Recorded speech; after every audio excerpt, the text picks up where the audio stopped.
Hi guys, long time no talk. It's been a few weeks. I don't know exactly how long. Are you enjoying the nice face flush that I've got going on right now? So, just a little update. I mentioned, I'm pretty sure in my previous video, that the reason I haven't been making videos, I just don't have a desire to, because so much of my job, or all of my job right now, is just looking at a screen all day long. And so editing a video is so low on my desires, because I'm already spending so much time looking at a computer screen. And then also I'm just not getting anywhere as far as my health journey. I am not any closer to anything, and it's really frustrating and annoying. As I was in my previous video, I'm still waiting to see an immunologist. I've had a lot of setbacks getting that appointment. For whatever reason, I don't understand. I don't understand why my PCP's office has been so difficult in this. I've talked to someone at the immunologist's office twice now, and they seem great. They seem on top of things. The original phone call I had with them, they were calling me to because they were looking out for me. Because there was an issue, there was a problem with my referral caused by my PCP's office, a mistake made by them. And so the immunologist's office called me and they were like, hey, we can get you scheduled, but out of precaution, there's a good chance that insurance is going to turn around and make you pay for this because of the mistake of the referral. Anyway, the details don't really matter, just that it's been frustrating and it's just prolonging the waiting process. I'm trying to get it all figured out. I'm currently waiting for a call back from my PCP's office, and even talking to someone there has been frustrating today. So there's nothing to report there, but I am regularly having these face flushes, which is a new symptom, which to me seems like an allergic reaction. Yesterday, I tried to take ashwagandha for my anxiety, because that's the other thing. My anxiety has been so bad that it's been just debilitating and making every day just horrible. So I've just been desperate to try things, right? And I saw someone mention ashwagandha and how great it was and all this stuff. So I ordered some and took it yesterday and had a mild but still an allergic reaction to it. And ever since then, I've had this just scratchy throat, and every once in a while I have this face flush thing happening. So I'm not gonna take that anymore. I gave it to my mom because apparently it's something that she takes and has no problem with, so at least it's not going to waste. But yeah, like I said, ever since yesterday, I've just now had this scratchy throat. I'm running a low-grade fever, and I don't feel good. And it all happened very suddenly after taking the ashwagandha supplement. So to me, it comes across very clearly as an allergic reaction. But like I said, my anxiety has been really bad lately, and I think it's because I haven't been on my adrenal medication that was prescribed to me from my naturopath. I haven't been on it since January because if you remember, I was having really bad heart palpitations and chest tightness and all the chest symptoms, and that's why I then was sent to a cardiologist, and the cardiologist ran tests. My heart's strong, healthy, fine, but she said that it's possible that the symptoms I was having was caused by the steroid that I was on for my adrenals, and that makes sense, So I was like, okay, while I'm figuring out this increased dizziness, and figuring out these chest symptoms, I'll go off my adrenal medication. And just now, I mean, today's the first day of June. Actually, today's the second day of June. And I would say within the last 2 weeks, my anxiety's just really, really ramped up into truly miserable proportions, where I just feel on edge all the time. I just feel this constant, I'm on the brink of an anxiety attack all day, every day. I just feel so jittery and anxious and shaky, and chest tightness, heart palpitations, racing heart, all of that is back because it had tapered off a bit. But it turns out My adrenals need that support. And so within the last 2 weeks, I've started to feel like I have felt in the past when I went off, because for me, it really is just like my entire health journey is just constant trial and error and going through cycles and trying to figure out what I still need, what I don't need anymore, what's helping me versus what's harming me. And so anyway, I've started to feel the same type of like increased anxiety that is not being helped by anti-anxiety things. Like even my prescription anxiety med is hardly doing anything, and that's just as needed. That's not like a daily thing because I'm so sensitive and I have bad side effects when I take things daily.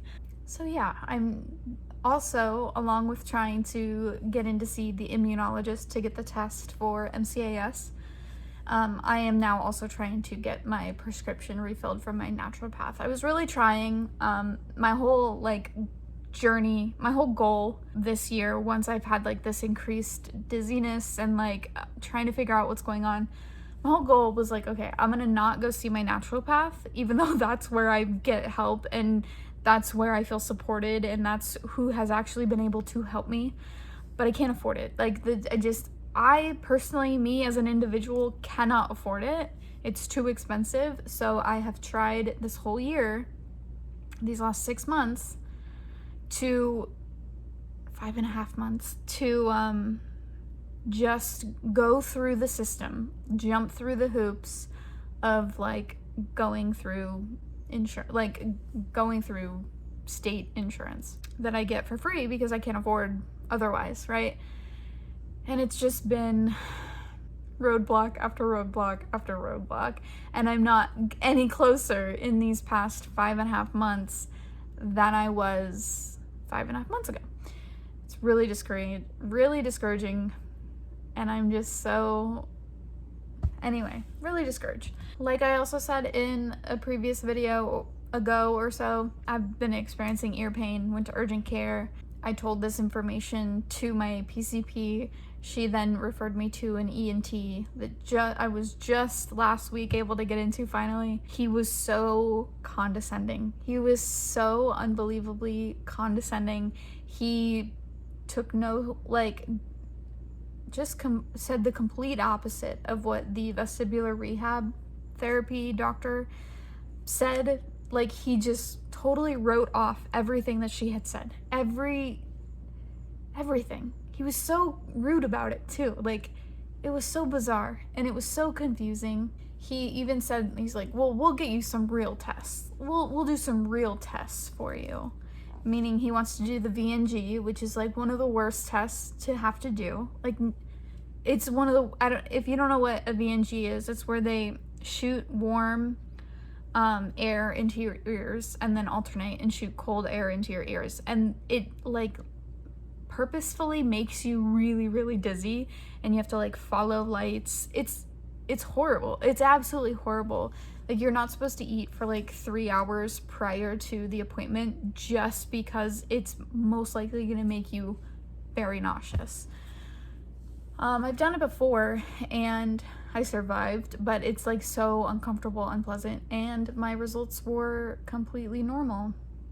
Anyway, so I tried to tell this doctor, like, I don't think it's vestibular. My dizziness isn't positional. My dizziness isn't positional. He also didn't want to hear me talk at all about my physical exercise intolerance, even though that's still, like, I can't exercise because if I do, my dizziness becomes unbearable. I even moved things around in my room, and just that much physical exertion, I was just so dizzy. And then within the last week, something triggered something, and that's what's really frustrating too, is just like not knowing what the triggers are. But something triggered my vertigo, and I was like stumbling from my couch to the bathroom and then back, and I've just had that elevated dizziness kind of on and off since, and I don't know what that's about. Discouraging and also scary. So also, May just in general has been a really tough month for me individually, but also my family. My mom, I had to take my mom to the emergency room. She ended up staying a couple of nights.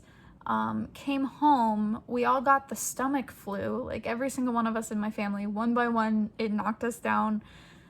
Is really unpleasant, and like fever, really bad body ache, nausea.